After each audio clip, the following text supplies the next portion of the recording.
Hello everyone, welcome back to UKSG RED 2025. This event we're raising money for Crisis. Just before we start, I'd want to read a quick donation here. £25 from Anna Artemis, who says, bless that haggis. Absolutely, we do need to bless that haggis because we need to hit £3,000 by the start of the Sonic block, and Argic will bless that haggis. I did see in the chat earlier someone typed in !haggis. I love it, but it's !donate that you want to type in order to get the links that you need. Without any further ado, here is Crash Bandicoot 2 by Klaxy. Take it away. Hi guys. We'll be doing the 100% category for this today. Getting all 25 crystals, 42 gems, 5 of which coloured, which I'll go over as we go through the run, 5 secret exits, and beating Cortex. So, might as well get started. First level is going to be a little more technical. I'll cover a bit of the movement stuff as we get into the second level. But time, we'll just start time on new game. So, 3, 2, 1, go.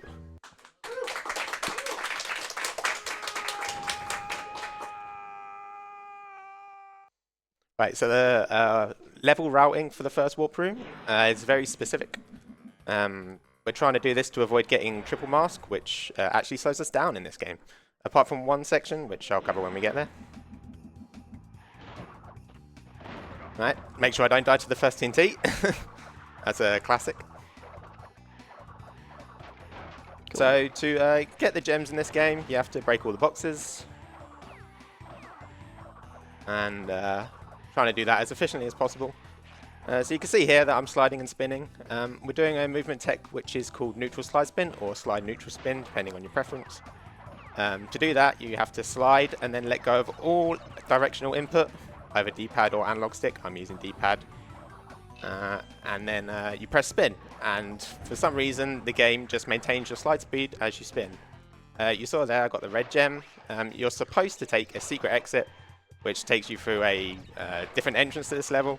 You do a whole different section of the level and you fall on that red gem. But with the movement abilities in this game, we can just get it from the...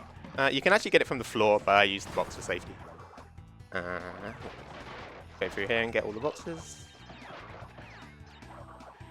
You can see that I'm sliding over a lot of the holes.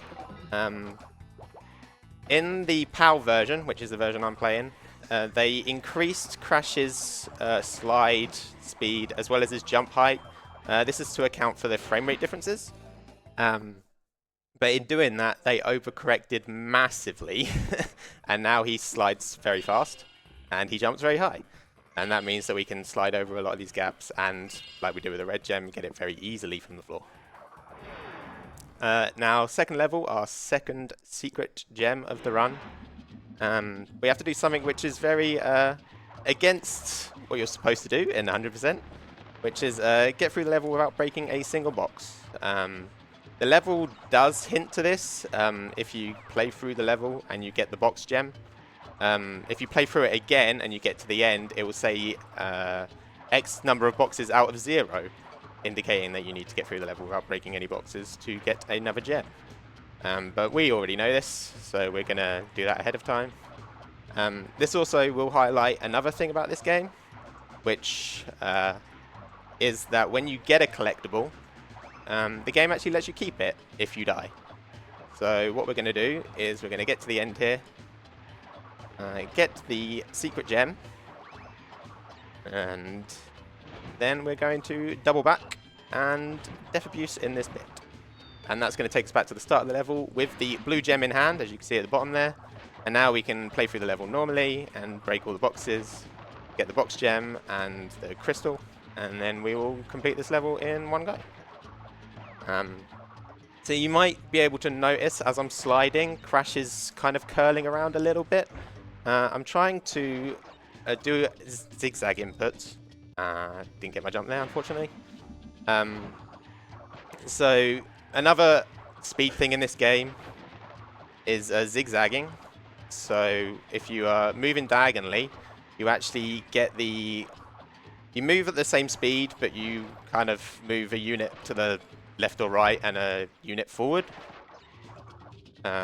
Which will mean you get the kind of, if you think of like a triangle, you get like root 2 speed. So you go slightly faster if you're zigzagging, and you can do that during slides, which is what I'm trying to do. And just to get a little bit more speed. But you don't need to zigzag to be able to do the neutral slide spin technique. You'll have seen the jump that Klexi did during that bonus section as well. It seemed a bit higher than normal. That would have been a glitched high jump performed by doing a spin from a slide or a crouch. I believe it wasn't intentional, but they did end up including that in the remake because it was so just useful in a casual playthrough as well. Yeah, there's slight debate on whether it was intentional or not due to developer comments, but I can't remember them off the top of my head. But I think it was probably one of those that wasn't intentional, and maybe they found out and left it in because they thought it was cool. But obviously you couldn't jump as high in the NTSC version. So when they made it so that you could jump slightly higher in the PAL version and didn't account for the fact that you could do this glitch high jump that was slightly higher, it meant that a lot of the jumps that you shouldn't be able to do, you can do. So that's our second level done. Third level is going to be the first occurrence of a chase level, you might want to call it. But essentially we're going to be navigating towards the screen instead of away. And something is going to try and kill us from behind. One of the aspects of these chase levels is that you can't get masks in them when you start the chase sections. I think that's to make sure that if you die to the boulder or anything like that, or get hit, it doesn't like screw anything. So the reason that we do this level after Turtle Woods is because you can leave that with 2 masks, and this is just a way to get rid of the masks so we avoid that invincibility like we mentioned earlier. For the scale of just how important the movement tech that is being performed here is, the neutral slide spin, the boulder is meant to be going the same speed crashes, so just you can get a real sense of speed here of how much faster we're going than intended through regular gameplay. You'd have seen... Oh, I'm stuck in the box. You'd have seen there that I had to wait for the boulder to break the nitros. That's because if... a good rule for this game is that if you can't see it, it didn't happen. So if you go too fast and the nitros, you don't see the boulder break the nitros, the boulder does not break them. And in this level, there is no nitro detonator at the end. So if we don't let the boulder break the nitros, we don't get the boxes, and we obviously need that for the gem at the end. Oh, unfortunate. That is true as well for all the future levels as well, although it might seem like, oh, we didn't need to blow up a nitro because they'll get hit by or a box next to a nitro because it'll get hit by the nitro detonator. The nitro detonator will only blow up the nitro itself if the nitro itself is not on screen. Yeah, so the nitro detonator just deloads all the boxes, they don't actually physically explode, which is one of the reasons why it doesn't blow up anything. If it's like really close to being off screen, it can break them, so that's just kind of a game knowledge thing. You just have to know which boxes get broken and which ones don't, and route accordingly. So this is going to be the first instance of a timer gem. As you can see in the bottom right hand corner there, we have a timer that is now ticking down. Some of the hidden gems are blocked behind this, so we need to get to the end of the level before the timer runs out to be able to get that gem. But we're quick, so we're going to get some boxes along the way, and then dash to the end.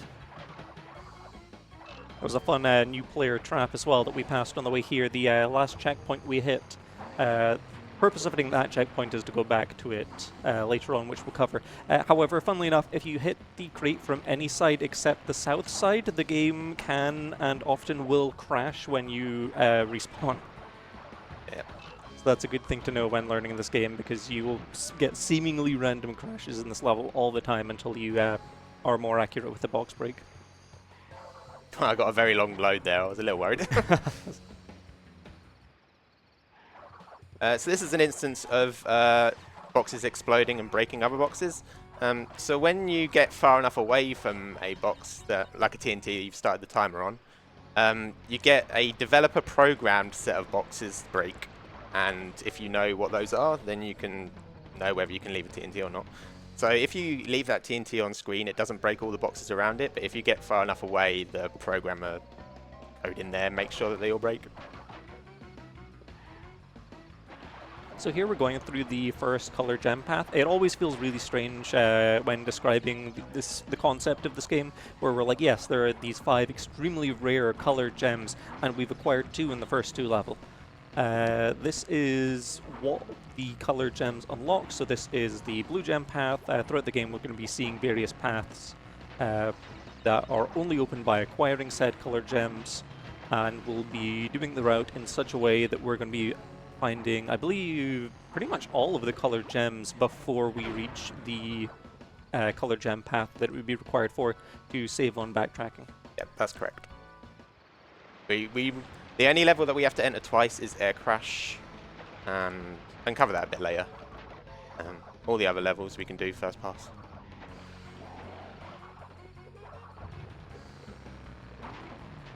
Just a launch to the end here. One final thing about these levels, and I'm not going to make that. In both the chase levels and the levels with this jet board, you can do what's called a wall boost. For some reason, if you diagonal into the wall, you maintain your diagonal speed instead of getting caught on the scenery and stuff. So instead of having to do zigzags and stuff, we can just hold diagonal against the wall and get the full benefit whilst going in a straight line along it. Fun bit of trivia there as well. Although most of those level ends look pretty much identical, only a few of them you can slide onto the ending portal like that, which is why you're not going to be seeing that exact same movement every time. Yeah, every single end platform and bonus platform has its own specific, what's called a stick. You just have to learn what they are and perform the movement to get them. Would I be able to quickly jump in with a donation? You will, yeah. Cool, as £10 from Valkyrie, who says, "Good morning, UKSG. I hope everyone is hyped for another day of speedrunning, and hope the weather isn't too bad here either. Good luck, have fun, and don't forget to go fast." Once again, we are trying to reach £3,000 by the start of the Sonic block, and then if that happens, Argic will bless the haggis to celebrate Burns Night. What does blessing the haggis even involve? I don't know. But there's only one way to find out, and that is to type an !donate to help us hit this incentive. So you'll see there, I'm using the scenery a little bit there. Obviously the sliding is the fastest movement in the game, and the neutral slide spin extends our slides. So if we can land on scenery high up and slide off it, then we are just sliding a little earlier, getting that speed boost a little earlier. This as well as being one of the only levels in the game with a split path as obvious as this. There are a few levels with a split path, but this is the level which really introduces the concept. There are boxes down both sides, so that's why we went down one to get the crystal, and then went back up the other just as far to get enough boxes. So you see there, I spun on top of that TNT. When you spin or break a TNT, the hitbox starts in the middle and it extends outwards. So essentially what we're doing there is spinning the TNT and then jumping out of the hitbox range. Gonna jump there, play it safe. You can do a whole skip there, but if you mess up the zigzag, you die and you have to do the whole bonus again. It's not fun. Of course, there's the incredibly scary movement you're seeing them do around the bouncy boxes as well. Normally those take 5 bounces to break, which would take quite a while. However, with a well-timed spin, you can land on the box in such a way that you both break it and get the jump off it, allowing you to continue forward without falling down, which can be very scary to perform, but it can be done expertly as shown here to break a lot of the boxes very quickly. Holding X to skip the opening cutscene, you do that on all the boxes. This is complete auto-scroller. He does the same pattern every time, and we just have to make sure that we don't get blown up. It's very easy. It's a good minute 30 of just waiting. A lot of runners will jump around and mess around a bit, but make sure that I don't die here. So if you've got any other messages, now is the perfect time to read them. Alright, we do have £15 from Ted, who says, "It's Klaxon time. Best of luck to Klaxy and CD Romatron on their crash runs."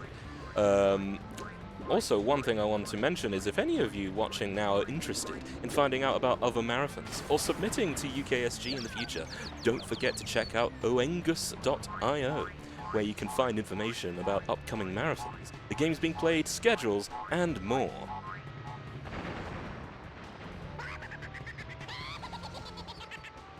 Just one final here. And then we'll be on to Warp 2. Warp 1 is probably one of the harder warps in the game. I won't give my opinion on Warp 2 until it's over, in case I embarrass myself. But they do get progressively harder from Warp 3 onwards, I'll put it that way.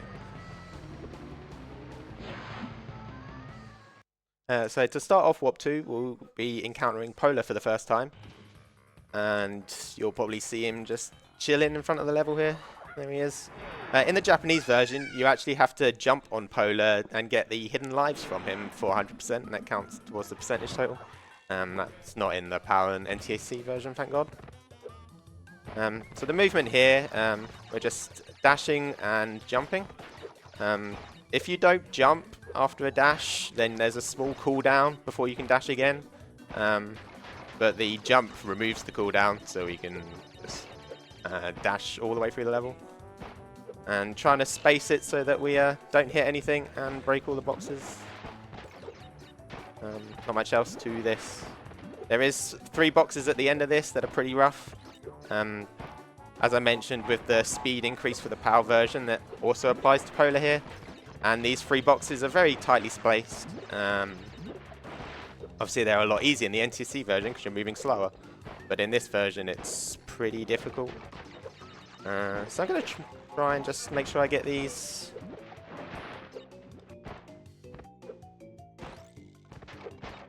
Nice. There we go. That's a very difficult set of 3 to hit, especially with the movement speed.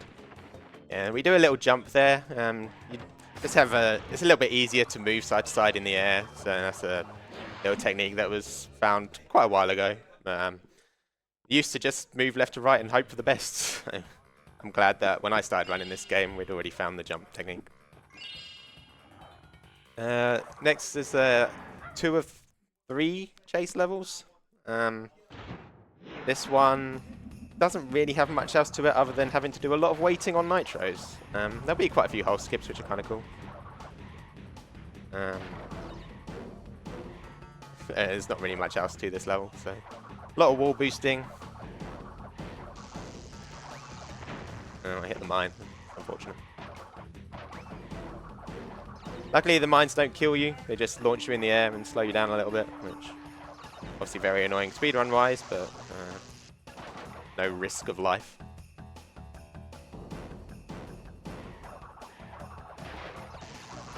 So the next 2 sections have nitros in them. So doesn't matter how fast I go here, I'm going to have to wait anyway.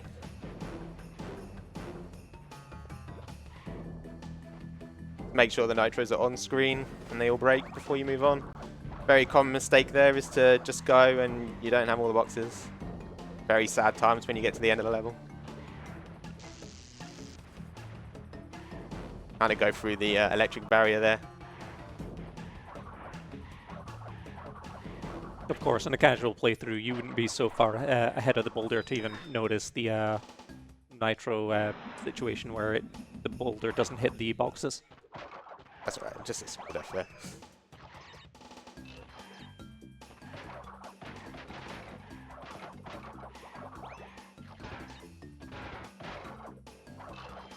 You can stick to that end bonus platform, but there's a risk that you don't break those 3 boxes at the end there, and if you do stick to it, then you obviously miss a box in the bonus and you have to re-enter the level. You might have noticed when I was leaving that bonus, I was holding down. If you just are stationary on that bonus platform, then the walls deload. So if you then try and wall boost, you'll just slide straight through them and die for some reason. But as long as you're moving, the walls don't deload. And this is probably the first like real tricky cycle catch level. There's electric eels in here that zap the water on a cycle, and after you death abuse halfway through the level, which I'll get to, We're trying to beat the electric eel cycle, so I'll try my best to beat those. See how it goes. Of course, as Clexi mentioned earlier, of course we'd be needing to get all the boxes in the game as that's required for the gems. However, some of those boxes are going to contain the Aku masks. This level will have some great examples of us using the Aku masks to their greatest effect, considering we don't want the invincibility from getting 3, as that will slow Crash down. So at any time where we can lose a mask on purpose to save time, we will usually be taking it. With an exception very near the end of the run. However, of course, that was planned there to reach that final rat without any masks, so that we'd be able to take that death abuse back to the regular path. Same with the level routing. Levels may change due to how many masks we have. Of course, entering a chase level will remove the masks. Oh, I didn't make that. That's unfortunate. Well, that was slightly unfortunate, So now, the second time you spawn in a level, you get a slow spawn, so I wouldn't have been able to make the cycle. I might be able to make it now, but I've already died twice, so... Oh, there you go, another fun quirk of this game. If you land on the edge of a box, instead of bouncing off it and breaking it, Crash will just land on it. So, yeah, I'm unfortunately not making the cycle now, which it is what it is.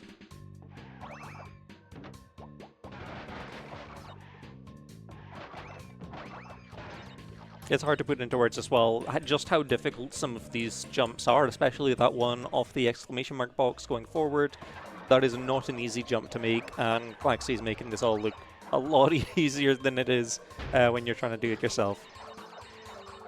There you saw body slam crates. In the PAL version, they extended Crash's slam significantly, so you can break a lot of those boxes. If you played the US version of this game, you might be like, how on earth is he breaking so many boxes with the slam? And that's just because they made that quality of life change for the PAL version. And one of the many reasons the NTSC version is rubbish. Or just got ahead of him. I'm going to do a little damage abuse here. Just to skip some of the hangrail section, which is slow. I'm going to wait on these guys. You can do like a diagonal jump and they don't hit you, but they were going downwards. It was kind of awkward.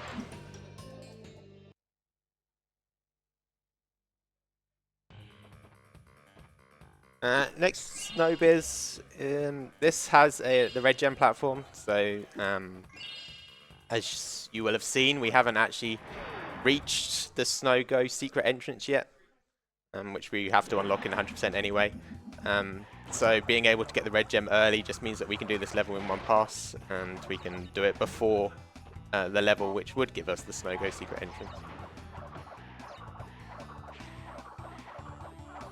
Use the ice momentum there to just hull skip that. Now this red gem section is very cool. I'm probably going to stay quiet, just trying to play this well. It's pretty tricky, but we see a lot of cool stuff in here, hopefully.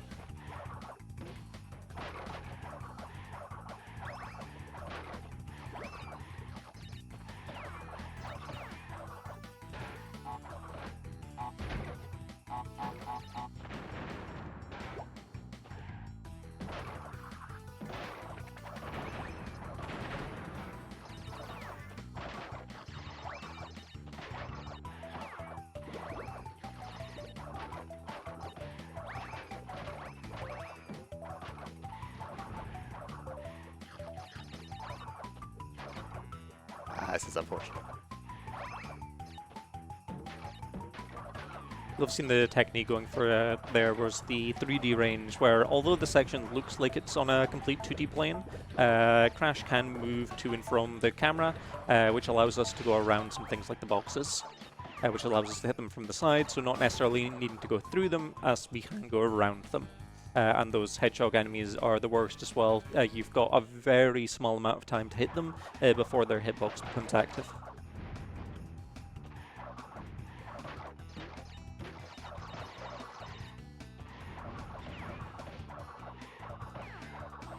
They're just getting through to the bonus at this point. Luckily I have managed to keep this mask. This bonus goes slightly quicker if you've got a mask. They're literally damage abuse, but there is a alternative method if you don't have a mask, but it's pretty risky. So luckily I don't have to do that.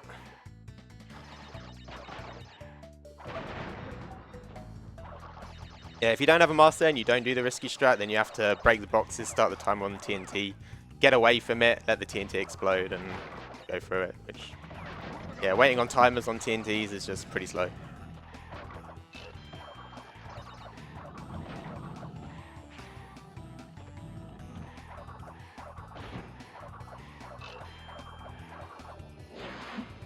And that's Snowbiz. Next level is the first occurrence of a death route. We have to get to the platform without dying, otherwise it despawns. So hopefully I'll be able to do that.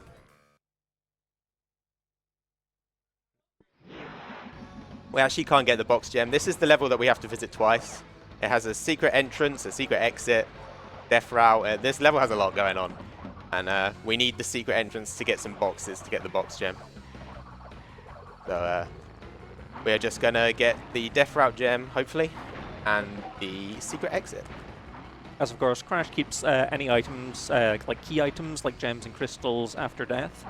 So the purpose here is we hit a checkpoint right next to the secret exit, and we're not hitting any checkpoints up until we die after collecting the next gem, so that we respawn next to the secret exit and can leave immediately. So the spin extends Crash's hitbox. I tried to spin the crystal there so I can make that cycle, but I missed it. So.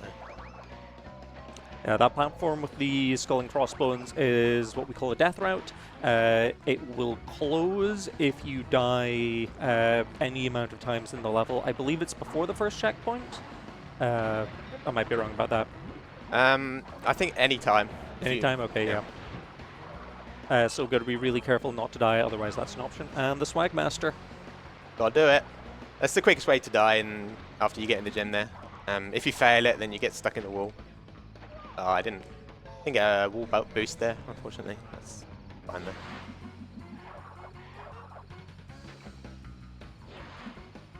And that's the first secret exit, I think. Pretty sure. And that's the Snow-Go entrance, in fact. So casually, you would have to take that secret exit, go into this level, through this entrance, and complete it, and you would fall on the red gem, but we don't have to do that this time. Of course, secret exits being one of the very few things in the games that increases your percentage count. Although we don't need to go through it necessarily to get the red gem, as we've already collected the red gem, it does add a percentage point towards our 100% completion. Yeah, we actually go through all of them except the Road to Ruin entrance that we open up. You just have to take the exit. You don't actually have to go through the portal anymore. This boss, we have a manipulation that we can do on the movement here. We want to get this, I think it's Joe is the one that spins. We want him to stop spinning as soon as possible so that we can spin him into Mo as soon as possible. Second phase is quite easy to manip. You just get him to go over that diamond there. He'll stop there. The second one's quite tricky. We have to run him along the wall so that he hits the wall enough times that the game's like, okay, he's bounced around enough. And then bring him into the center. So I'm going to try and do that. Hopefully I'll get it. Not the end of the world if I don't. There you go, we got it. This fight is always so satisfying to see him done well. Yeah, so if you don't do that, he spins around the whole room. It's a good 4 or 5 seconds extra. It's not a fun time. Right, on a Warp 3. This is the second occurrence of a timer gem. This one actually has a color gem lock behind it. So we have to do this one before we do Sewer later, which has the yellow gem platform. You can die before the first checkpoint and the timer will reset, but once you've hit the first checkpoint, the timer will not reset if you die. But we are quick enough where hopefully we can get some boxes. I'm going to try and do the quick strat. There is a safety strat where if you die in the bonus, you'll respawn at the bonus, but it will reset the timer to the start of the level. And you get a lot more time. But we should be quick enough to do it without.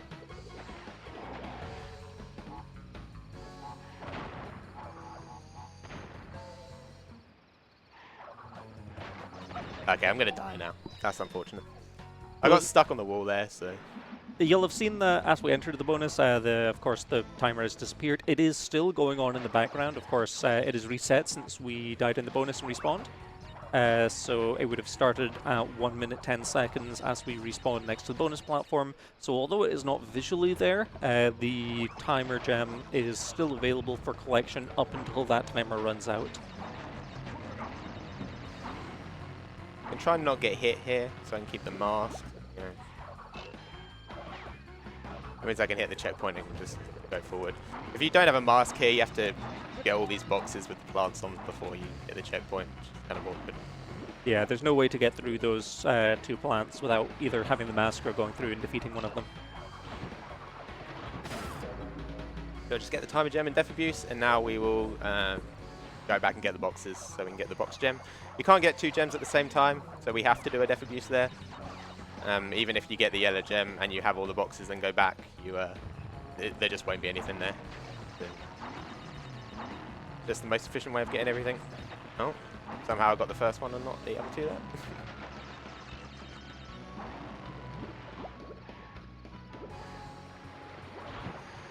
Oh.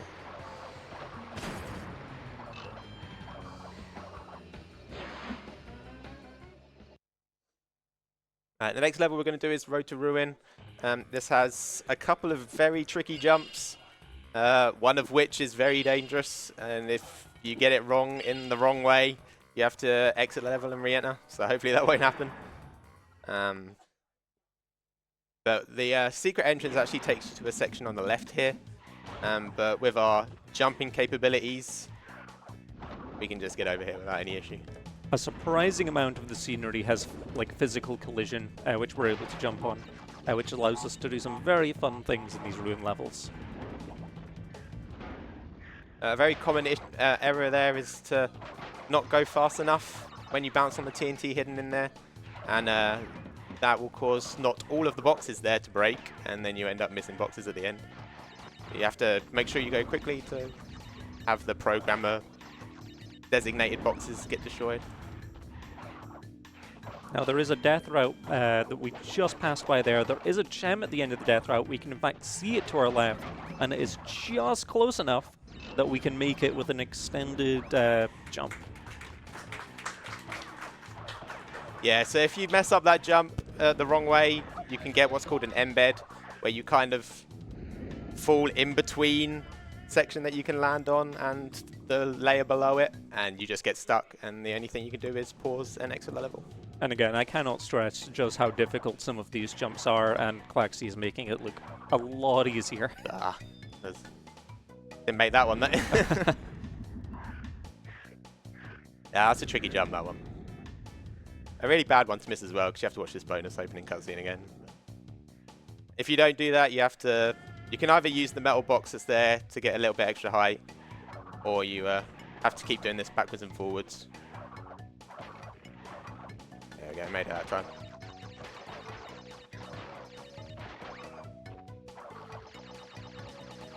Yeah, just a really awkward level with some of the jumps and box breaks there, but we got through in the end.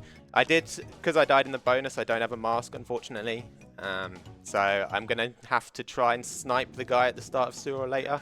If I don't make the snipe, I'm going to have to wait on the fire as well. It's a really awkward cycle. If I don't make the snipe, I just have to wait on him. Unfortunate, really.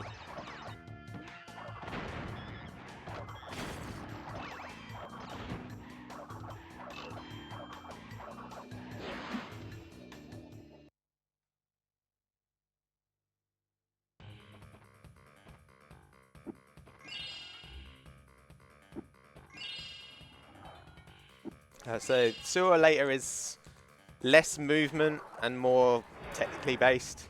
You do a lot of damage abusing and skipping these flame guys to try and save masks for damage abuses. So hopefully I'll get them, but I have to kind of set this up. I didn't get the snipe. Oh, and he burnt me. That's crazy. His flame has a very, very long hitbox there. Normally you don't reach, but somehow I managed it. I didn't get the snipe again either. That snipe's really tricky. Yeah, the hitbox for that flame is a lot bigger than it seems, which is why we're being very careful around it. Make sure I hit the checkpoint first, because then that will keep the Aku mask for when we Death Abuse. So it's a tricky jump, but that's why you take the mask in here, in case you don't make that. And of course, there's nothing else on this gem path, so there's no point in continuing on Whoa. it. Oh, that was... I instantly got hit as I spawned. yeah, that's a different one. So I don't have a mask now, I'm going to have to wait on this guy. You can skip this guy. Doing it without a mask is pretty risky.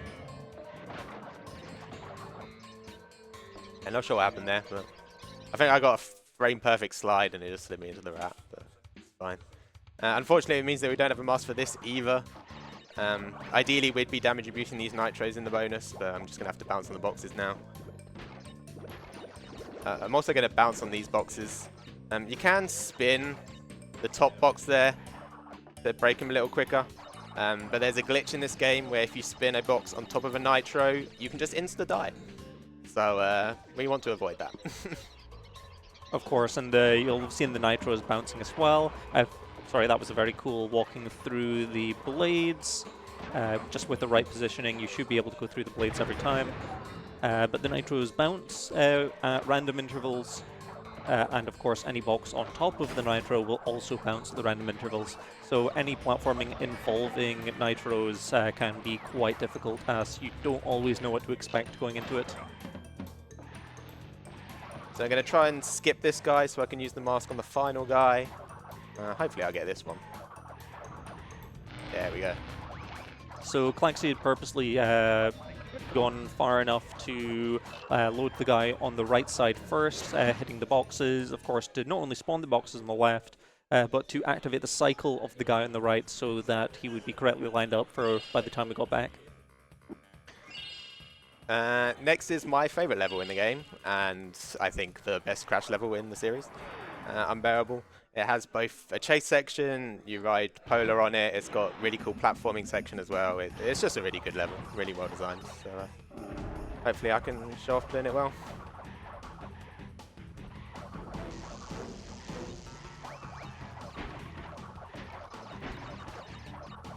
Very similar premise to the boulder levels here. The polar bear is moving the same speed Crash should be moving at. That's unfortunate. So I missed the box there, but it's okay. It's a pretty short death. Unfortunately, yeah, the polar bear won't break those boxes just in the entryway as well. He does just go slightly over them.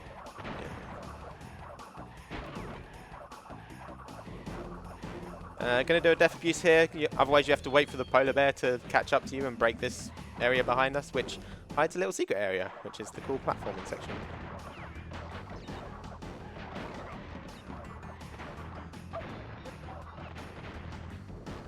This is unfortunate, I got hit there. Okay. That's unlucky. I could have done with a mask there, but that's alright. Would I be able to quickly jump in with coming with our current milestone? Yeah, go for it. Yeah, so once again, I just want to remind people that if we hit £3,000 by the start of the Sonic block, Argic will bless the haggis to celebrate Burns Night. We want to see him do blessing the haggis. Type an exclamation point donate to help us hit this incentive. We really, really want to see this, so let's go do it.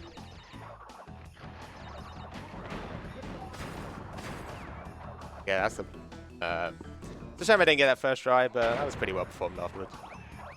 So we've got a rare instance here of having a mask in a chase level. There just happens to be a few masks in that 2D section that we were in previously.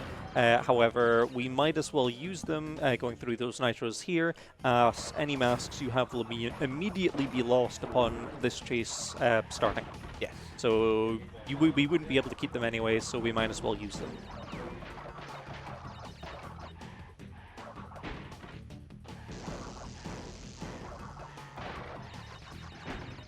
Okay, just not getting spins. This game is, well, the community bemoan this game for dropping inputs all the time. I don't know if it's due to the frame rate or anything like that. I think it's probably just coping, to be honest. But I do it as well. No comment. Now, the world record holder for this is very consistent with a lot of the game, so that kind of killed the idea for me that this game just dropped inputs all the time. And of course, if we go back to visit our friend the polar bear, who's just chilling. Yeah, it's another secret exit for us, which takes us to the secret bear riding level in this game. No crystal in this level. We just have to get all the boxes. Luckily, I know where everything is, so know when to dash and when to jump and that. But if you're playing this casually, the dark elements can be very scary.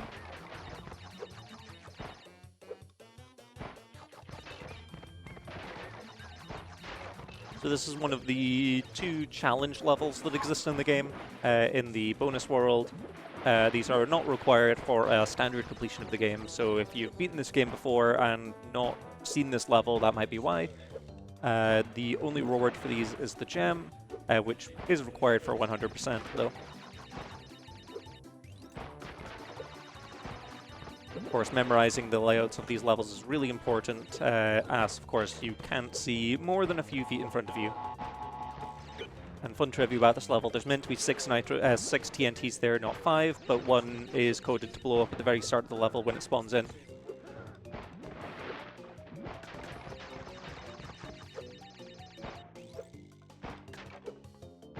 Right, no issues with this one. We will be leaving this level and going immediately into the final polar level of the run. So the polar levels are just really bad to die in. You get a really long death animation, and when you respawn, he does this spin on the spot that takes a few seconds before you get going again. Yeah, it's just really bad time loss if you die in a polar level.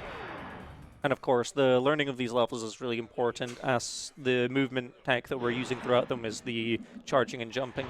You've really got to know exactly where the boxes are in advance, so that you're not missing any by performing the movement technique. Yeah, the number of times starting out this game and not really giving the bear levels respect and dash jumping over a box is, I'm not happy to say that I've done it too many times.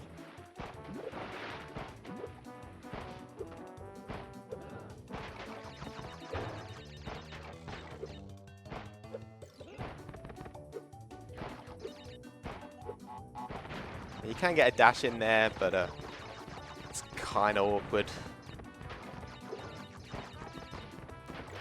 It always blew me away that you can charge through the seals. You can, yeah. We don't actually, well, I tried to avoid that because if you're a little late on your dash input, you just get killed by the seal. But yeah, that's one way of dealing with the seals if they're in your way. Gonna jump on the ice there so I can do a dash jump off it. If you are on the ice too long, you get locked into this sliding animation with Polar and you can't dash nor jump or anything. And there's a very suspicious looking platform there. We're gonna go ahead and get this box gem and then go see what that's all about. And it is a secret exit. That's probably the first secret exit that the developers intended you to find, just because of how obvious it is.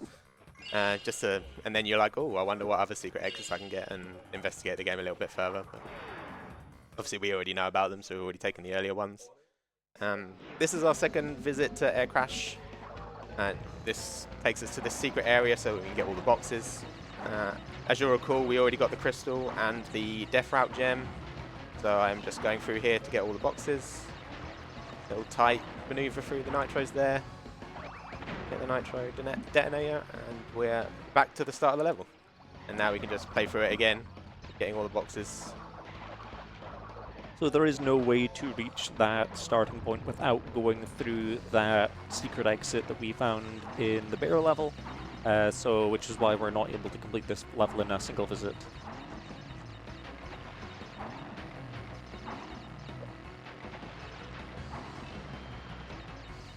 Not really much else to say, just playing this level again, so if you've got any other messages or anything like that, then that was a good time. Absolutely. We would like to thank NSG for supporting this event. Norway's resident speedrunning event. They run 2 events a year in Ask Gjerum near Oslo. Their next event is NSG Spring 2025. It is happening on April 11th to 13th, and it's being streamed on twitch.tv/NSG Marathon. We would also like to thank BSG for supporting this marathon. They hold regular gatherings in the Netherlands and have supported UKSG from the beginning by spreading the word and providing us with a channel to stream on in past events, among other things. Mark your calendars, because BSG Plus is from February 22nd to March 1st, and it will be streamed on twitch.tv/BSG Marathon. So the only extra thing we do here, these 4 boxes, you're supposed to platform over to them. We can just damage boost up there. I don't have a mask now, so this is kind of dangerous. Oh, the mine's not there. No, I didn't get over the ramp. The boxes on that platform are meant to be a bit of a trap. As soon as you go onto the wakeboard, you can't dismount on it, dismount off it until you reach the end of the section. So the idea is you go on it, then you realize there's boxes, so you've got to die and go back and get the boxes, and then go do the section again. However, luckily with the mines, we can glitch on top of the platform.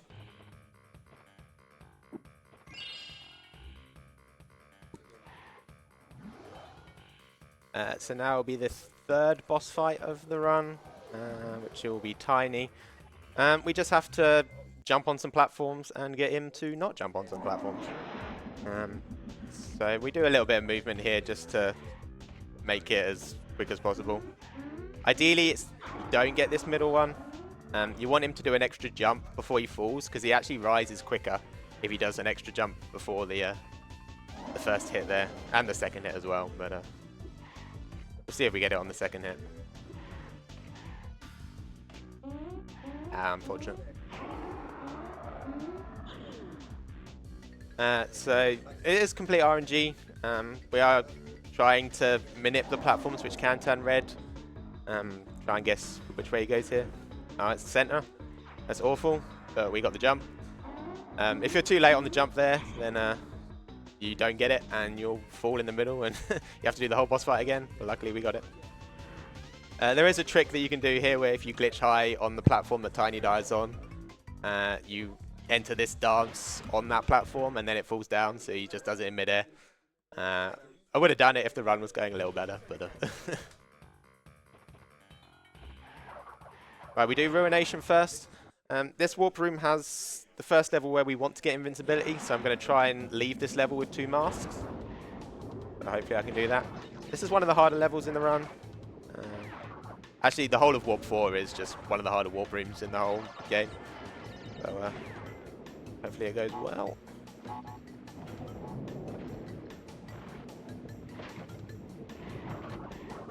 Oh, you don't have to trigger those nitros. They will deload when you hit the nitro switch.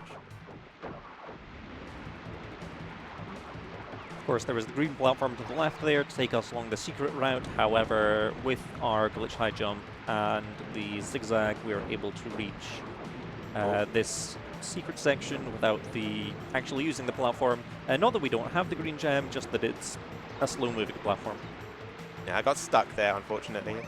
So, I had to kind of make it up as I went there. But some more examples of scenery as well being solid when it's really surprising that they're there at all. Which turns out quite useful in a lot of circumstances.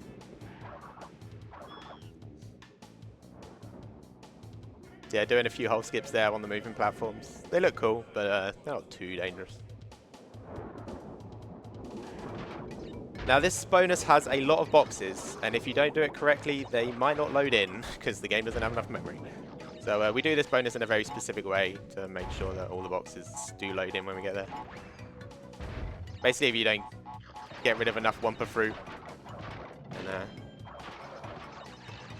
and some of these boxes at the end won't load in, but we got it without any issues. It's a bad bonus to die in as well. You have a long entry and a long exit cutscene.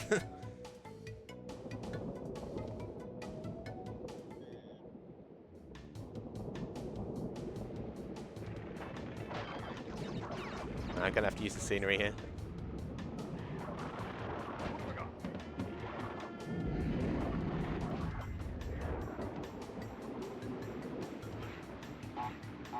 Oh, didn't land on the TNT there. I'm off cycle now, so I'm just gonna make sure that I land on these platforms. You do not want to die here and lose the mask. then you have to reroute the whole of Warp 4, and it's very awkward. Glitch high onto that nitro detonator there.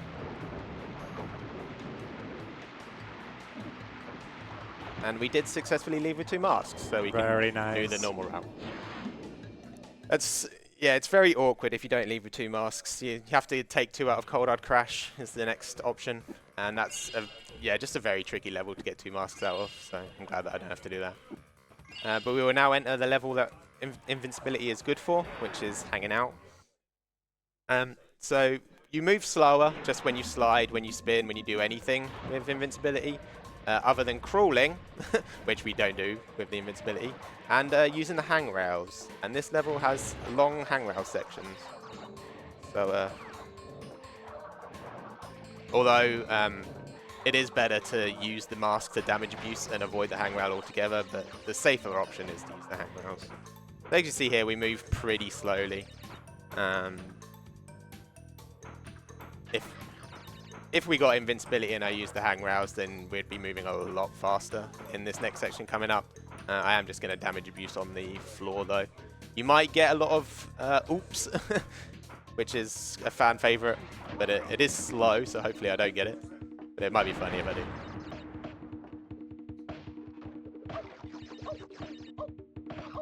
Oh, there you go. You got a few.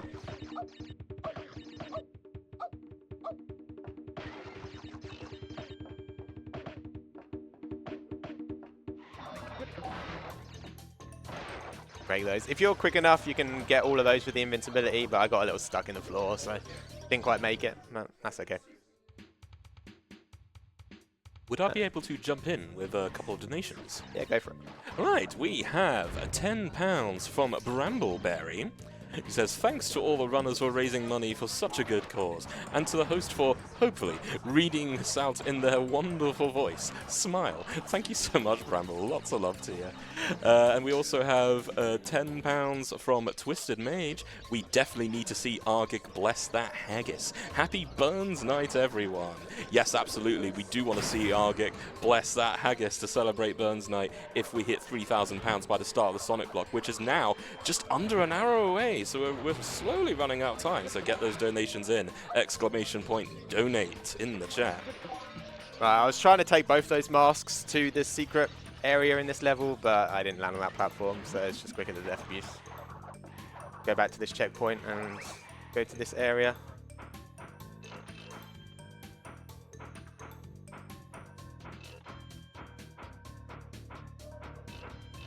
I have to wait on this guy.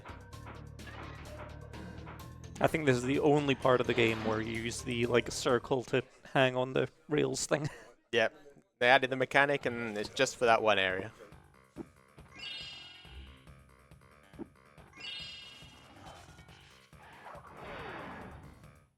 So we are going to enter Totally Fly and immediately leave.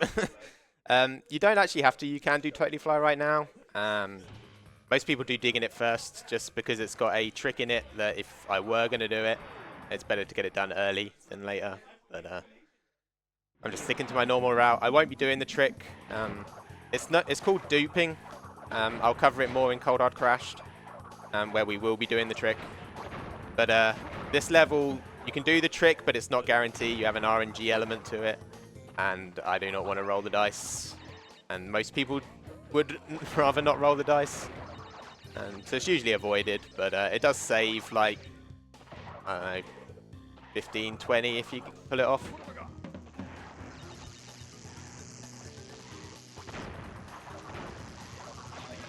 I didn't make it over there, but that's okay. You have to wait on this electric fence anyway.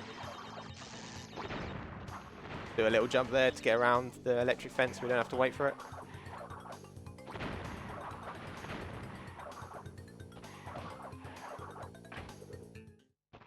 Try and get up here. No. If you catch the ledge just right there, you can clip up there, but it's pretty awkward. Yeah, another instance of the developer programmed TNT blowing up all the boxes around it. And of course, this whole time through the level as well, there has been a death route, which we've been needing to keep in mind, and especially not dying here, of course, not dying of course, to save time, but especially not dying for this platform. Yeah, you can do a scenery jump here and land on the tree trunk and come back a little quicker. It is really awkward, and if you fail it, then you get kind of stuck in hell. So I don't want to risk it here, but It is does a look cool. very long alternate path as well, so we're just going, but there's only boxes at the start, and there's some more near the end, and a little bit towards the end, near like the middle-ish. So we're just going to be hopping into the start of it there to collect the few at the very start, and then doing what we did in the previous split path in the first world, where we're going to go backwards through it.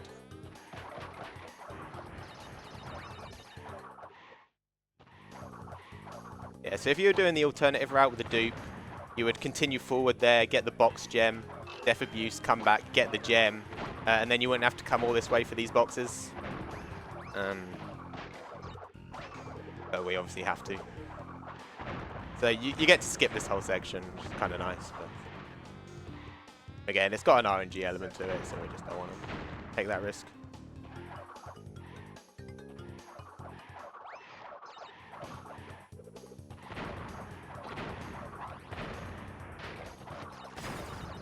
.93 is correct.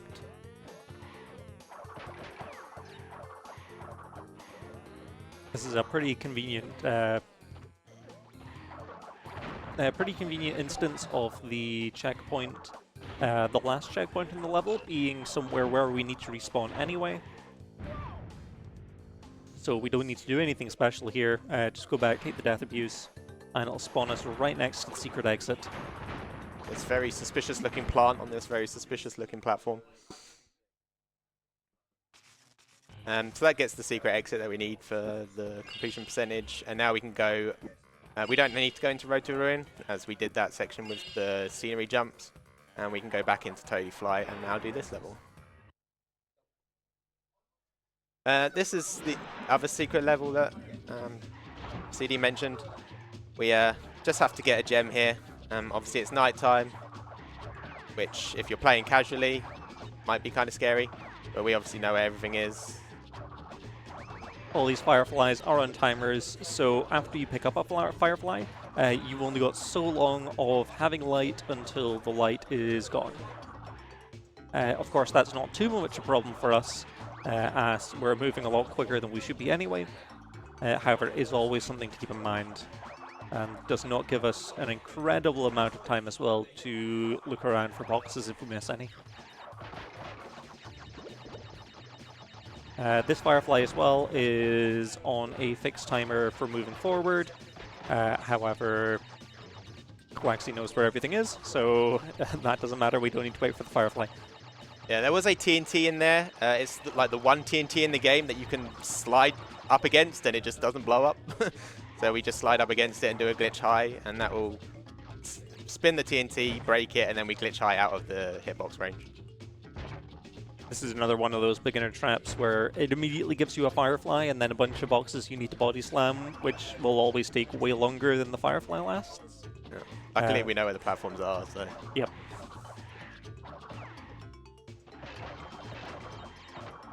A lot of beginners there will go forward, avoiding the firefly, break the slam boxes as many as they can, and then come back for the firefly so they can then see going forward.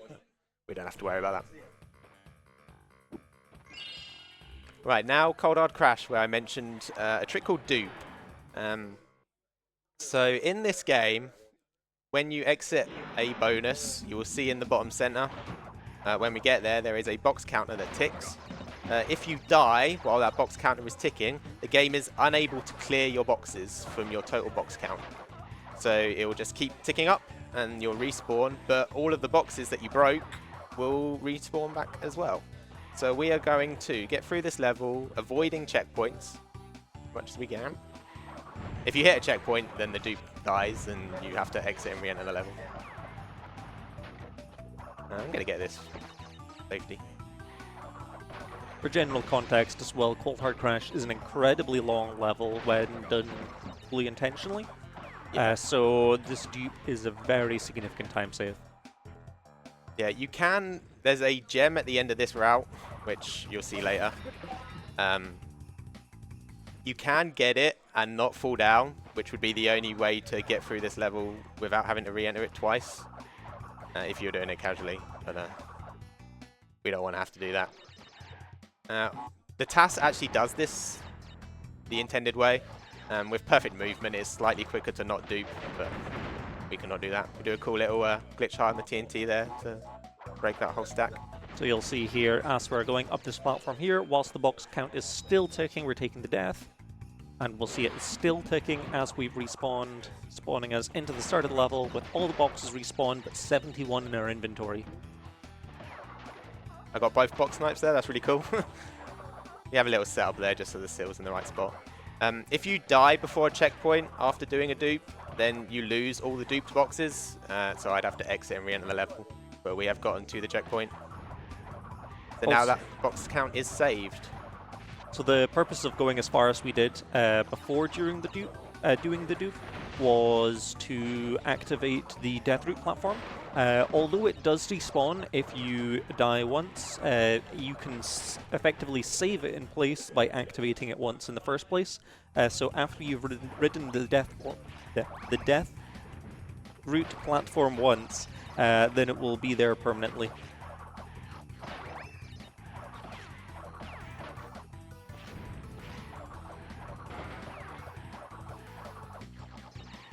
And as I have 2 masks, I'm just going to damage abuse on these nitros. A little scenery slide there, slightly quicker than jumping over the gap. Going to try and spin this TNT. Very nice. And we need to be very careful at the end of this level here. So, although we've duplicated a bunch of boxes, that seems like it would be clearly enough for the gem. The game has a hard-coded number for how many boxes need to be broken for the gem. If we break one more box than it expects, then it will not give us the gem. Yeah, you get a cool situation where it can say 156 out of 155 at the end there. No gem. Yes, so we had to have precisely the correct amount of boxes throughout all of that. Final level warp 4 is B Haven. Another level similar design to Dig in It. This has a secret area which you might be able to spot as we're playing through the level. See if you let you guys try and figure it out.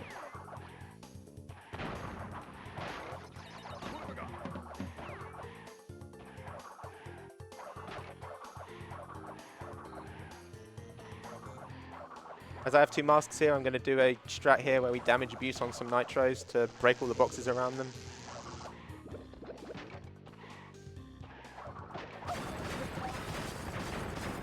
We'll have 24, yeah. This saves us having to break all those boxes manually. If I had 1 mask there, I wouldn't do that strat. It's just nice to have the mask for safety.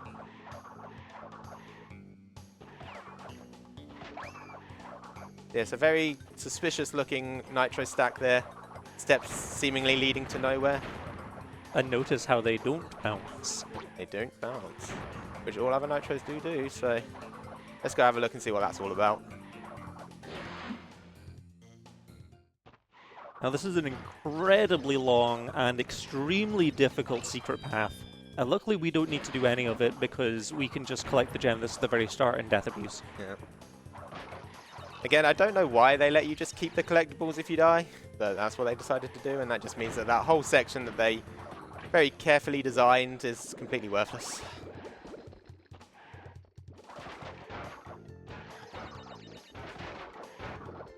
Would I be able to jump in with a couple of donations? Yep, go for it. Absolutely. All right, we have £10 from Average UKSG Goer, who says, and I'll try and get this, "Here, this is a grand old run, innit? Cheers, governor. Gives a cheeky finish to the run now for a proper lark." I know exactly who that is. And then we also have £10 from Anna Artemis, who says, "This run is so cool. Crash 2 is one of the games I played often when I was a kid.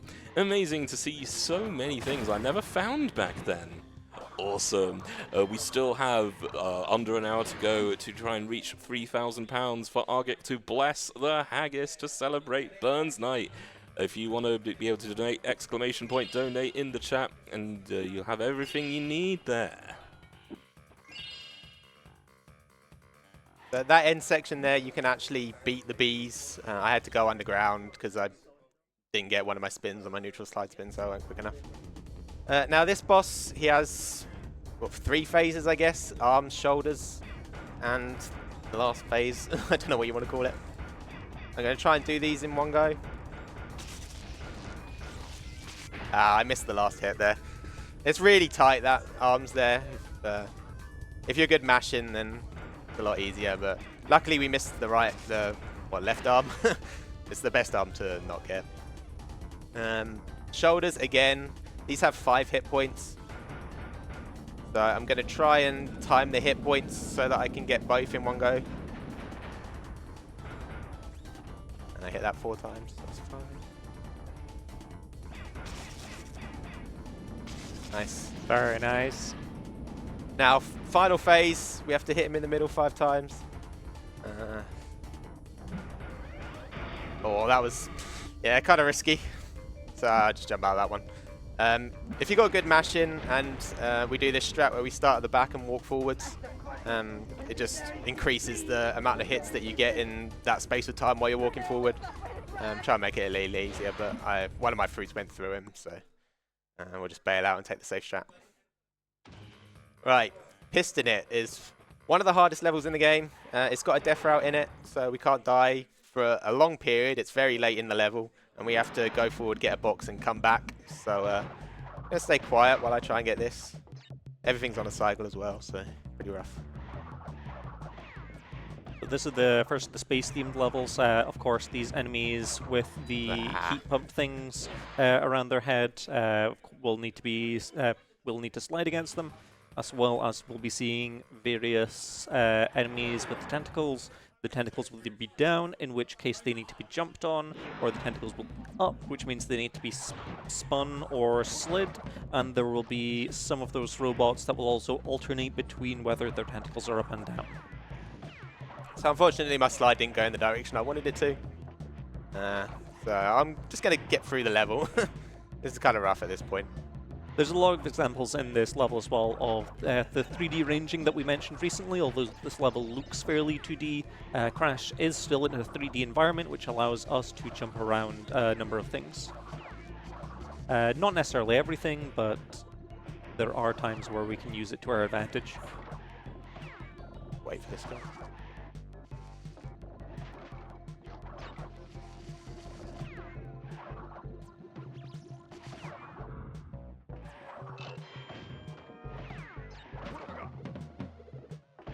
Right, there is our death route platform, but we don't go there just yet, as there are a few boxes. There are boxes in the death route platform, so this is what you're expected to do for even a casual playthrough of this game, is collect all of the...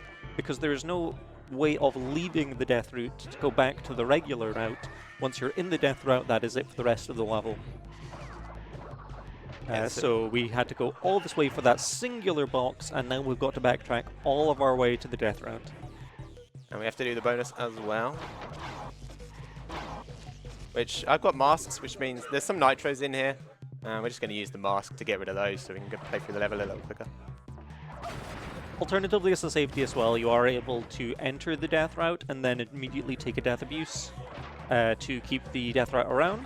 However, of course, that's a lot slower than just going through the level and then returning.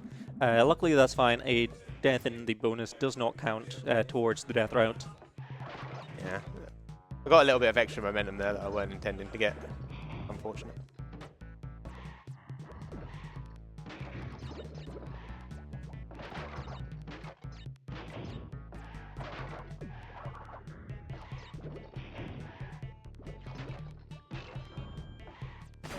Oh, that's really bad. I got kind of stuck on the platform there, so I didn't get a full diagonal. Alright, let's just get through this bonus. It's one of the most awkward bonuses in the game. Have a lot of back and forth. In addition to the obvious difficulty as well of the moving platforms and the very generous number of nitros, there are a lot of spots as well in this level, and this bonus especially, that you can embed. So not only are we trying to avoid the active obstacles, but also the possible glitches that could get us stuck in this level.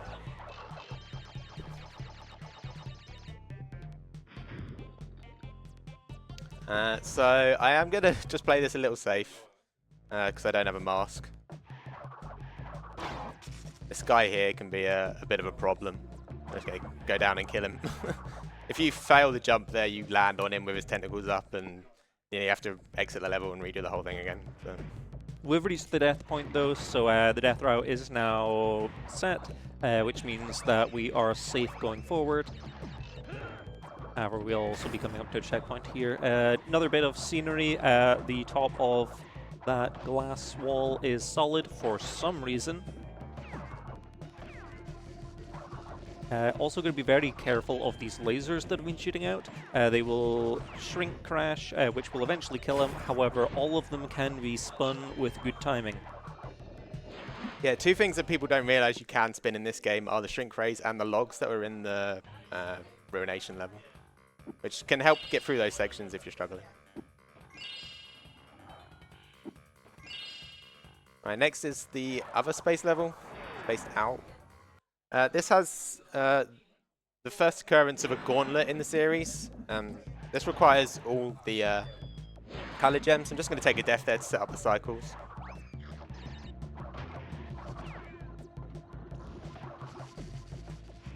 So here's the first one.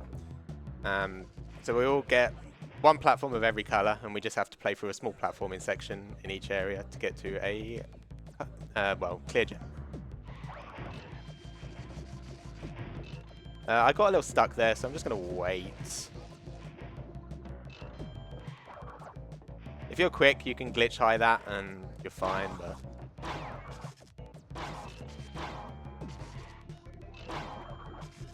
Again, he's in an awkward spot now.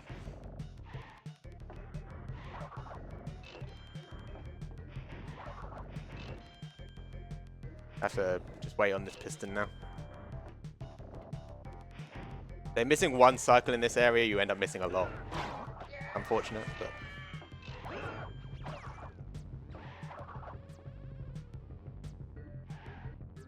Nearly didn't get a jump there.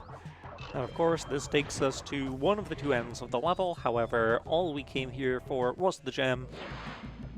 Dying will, because we have not hit a checkpoint yet, takes us back to the start of the level and will allow us to go through the regular route to get both the crystal and the box gem.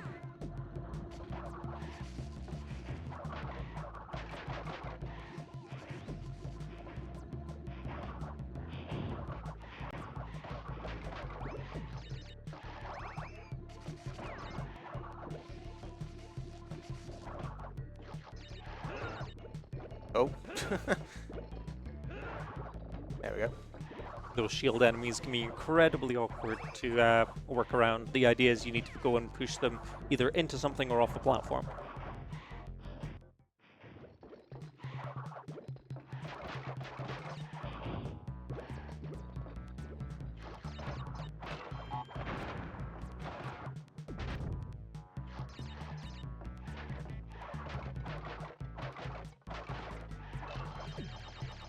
It didn't die on the bonus. This is a very annoying bonus, but managed to get through it.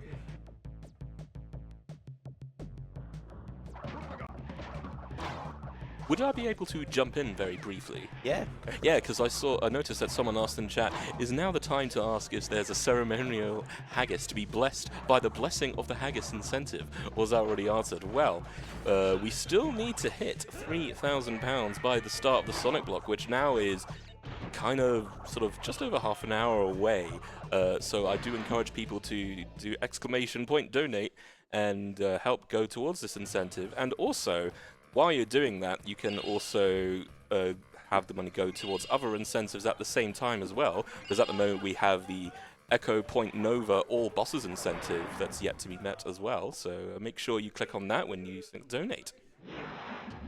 This is the final night level. This also has a death route, but we do not need it whatsoever, so even if you die, not an issue. Again, this is good when you know where everything is. These levels just become like a normal platforming level. This one drops a lot of inputs. You get a lot of lag frames in this level. I don't know if it's because of the night issues, but hopefully that won't cause us any issues today. Yeah, there's very little down the death route side, so we're just going to be doing as we have with the rest of them and just going backwards, just to collect the boxes that are near the end and then continuing on through the level. This is the level that's meant to introduce the fireflies. Presumably most people have not found the bonus levels by this point. So this is mostly a slightly easier version of the Totally Fly level we've seen previously. Ooh. However, that does not mean it's necessarily easy, given that it's in the final warp of the world, the game.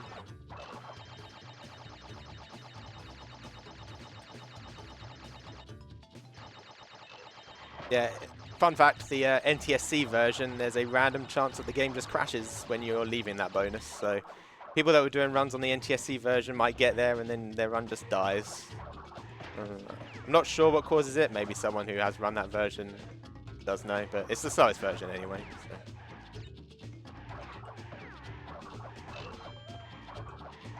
There we are. That's as far as we needed to go to collect the secret gem, as well as the remaining boxes. Now we're able to continue on to the end of the level. This as well being the last traditional platforming level that we need to do through the game. Yeah, the next two levels introduce the jetpack. I am going to go for a trick which avoids using the jetpack in the next level. It can crash the game.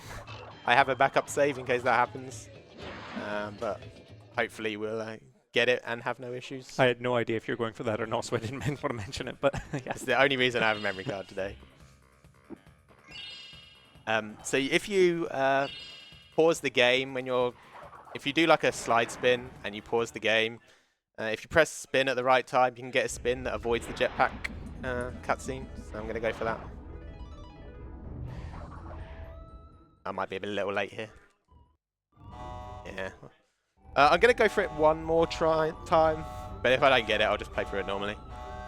You can do a quick death abuse here to have another go.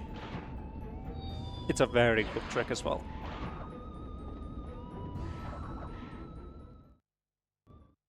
There we go.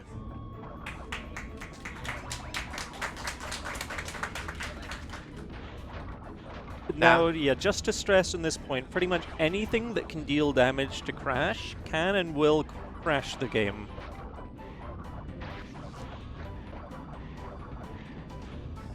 Luckily, that fire is completely cosmetic.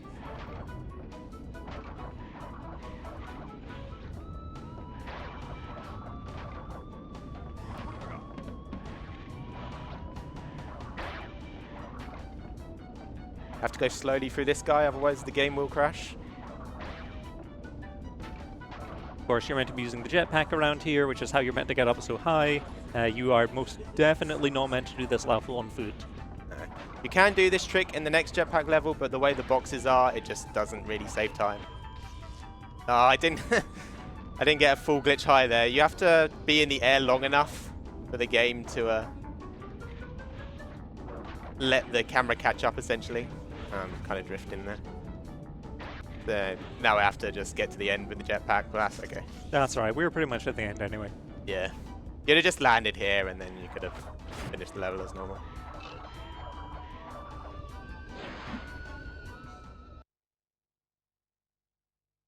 So you got to see the cool thing. I got all the boxes and all the movements, so that's the main thing. Alright, final level. Again, one more jetpack level. There's not really much else to this run at this point. We just get through this as efficiently as possible, and then we'll get onto the Cortex fight. So if you do have any messages, you can go for it here. I'll just be jetpacking through it. And just a warning for tech as well, that time would be in about a minute or so. Well, I just want to say, do you want to support future UKSG events? Revenue from cheers, subs, and ad revenue is going towards UKSG, so we welcome all your contributions towards helping UKSG become bigger and better.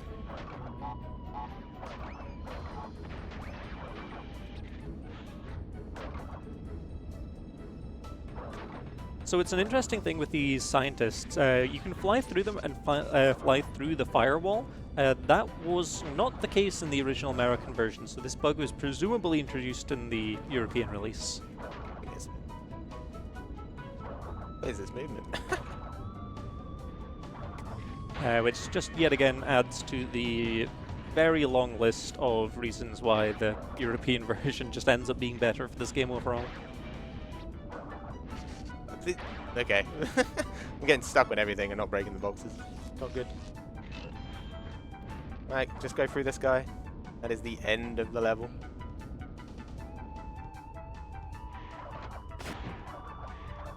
Gonna be pretty much bag on estimate.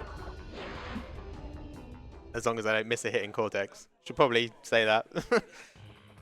The final fight is with the jetpack. You just have to hit him 3 times. There's very specific points which you can hit him. Yeah, it's a pretty scripted fight. Time will be on the 3rd hit. Fun fact, if you press spin while the screen goes to white, the game will crash. So don't do that.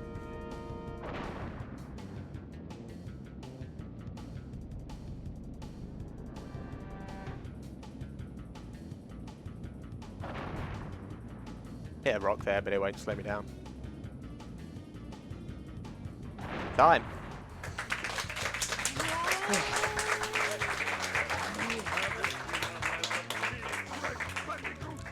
Yeah, that is Crash Bandicoot 2 100%. It's a very nice, smooth run. You just go through the levels. You don't have to do too many revisits. And I would highly recommend picking it up if Crash Bandicoot speedrunning interests you. This is my favourite of the 3 original trilogy games. Yeah, anything else? You know, that was a really good run. Thank you for doing that. That was, yeah, it was a really good showcase of Crash 2, its various tech. I would give shouts out as well to the Crash community, the Discord. Yeah, the Crash 2 running has been around for quite some time at this point. And it's definitely come a long way. Yeah, there's tons of people in the Discord that can help you with anything regarding any of the Crash games, so if this interests you, would highly recommend. Thank you UKSG as well for having me. Glad I could do this run for you guys, and yeah, glad that it went reasonably okay. Awesome stuff. Thank you so much, Klaxi, and thank you so much, CD Robotron, for that amazing run. That was such a fantastic thing to watch. Next up after this is 2003 Crash 2 Advance by CD Robotron. I have some good news and some bad news. Bad news is this is the end of my hosting shift. I will be leaving you all. I know. But hang on, I do have some good news though. Host after me is none other than, he is Scottish. He is a Sonic speedrunner, and he likes to drive around Baby Park an awful amount of times, more than I can count. It is the one and only Argig. Alright, well, we'll be going to an intermission around about now, so I'll hand you over, and thank you so much. You can find me on all sorts of socials and Twitch on Yoshi Chief as well. Thank you so much for having me here, and yeah, go to intermission. See you later.